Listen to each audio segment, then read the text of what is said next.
Bismillahirrahmanirrahim. Assalamualaikum warahmatullahi wabarakatuh.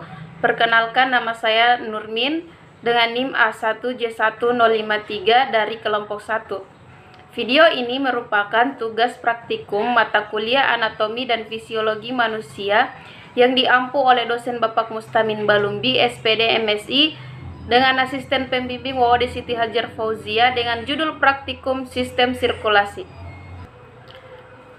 Sistem sirkulasi. Sistem sirkulasi dibangun oleh darah sebagai medium transportasi tempat bahan-bahan yang akan disalurkan, dilarutkan, atau diendapkan. Sistem sirkulasi berperan dalam homeostatis dengan fungsi sebagai sistem transportasi tubuh dengan mengangkat oksigen, karbon dioksida, zat-zat sisa, elektrolit, nutrisi, dan hormon dari satu bagian tubuh ke bagian tubuh yang lainnya. Organ utama yang menyusun peredaran darah yaitu jantung dan pembuluh darah. Jantung berfungsi memompa darah agar mengalir ke seluruh jaringan tubuh.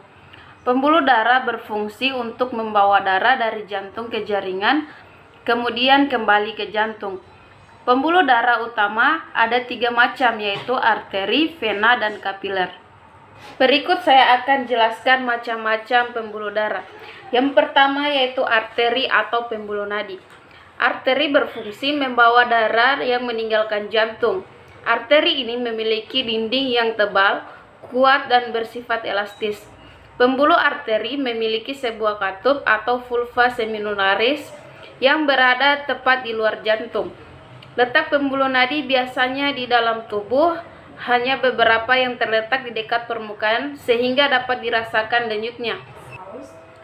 Arteri terdiri dari 3 lapisan. Yang pertama yaitu tunika eksterna atau adventitia. Lapisan ini merupakan lapisan terluar yang terdiri atas jaringan ikat fibrosa dan berfungsi menguatkan dinding arteri. Yang kedua itu tunika media. Lapisan ini berada di tengah yang terdiri atas jaringan otot polos dan serabut elastis. Dan yang ketiga yaitu tunika intima. Lapisan ini yaitu berada di dalam yang tersusun dari sel-sel endotelium. Yang kedua yaitu pembuluh darah vena atau pembuluh balik. Pembuluh ini merupakan pembuluh darah yang membawa darah kembali ke antrium jantung. Vena juga disusun oleh 3 lapisan, tetapi dinding pembuluh ini lebih tipis dan tidak elastis. Tekanan vena lebih lemah dibandingkan dengan pembuluh nadi, dan di sepanjang vena terdapat katup yang menjaga agar darah tidak kembali lagi ke sel atau jaringan. Sistem vena terdiri atas venula, vena kecil, vena sedang, dan vena besar.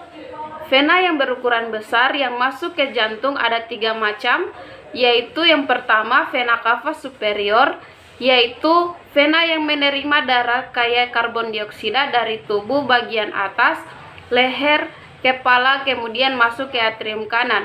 Yang kedua yaitu vena cava inferior, di mana vena yang menerima darah kaya akan karbon dioksida dari tubuh bagian bawah kemudian masuk ke atrium kanan. Dan yang ketiga yaitu vena pulmonalis, yang merupakan vena yang membawa darah kaya oksigen dari paru-paru kemudian masuk ke atrium kiri. Yang ketiga yaitu pembuluh darah kapiler. Pembuluh ini merupakan pembuluh rambut, yaitu pembuluh darah yang sangat halus berdiameter sekitar 0,008 mm serta berbanding sangat tipis sehingga memudahkan plasma darah dan zat makanan menembus ke jaringan antar sel. Dinding kapiler tersusun atas selapis endotelium dan memiliki inti sel. Kapiler menghubungkan antara arteri dengan venula. Itulah penjelasan saya mengenai sistem sirkulasi.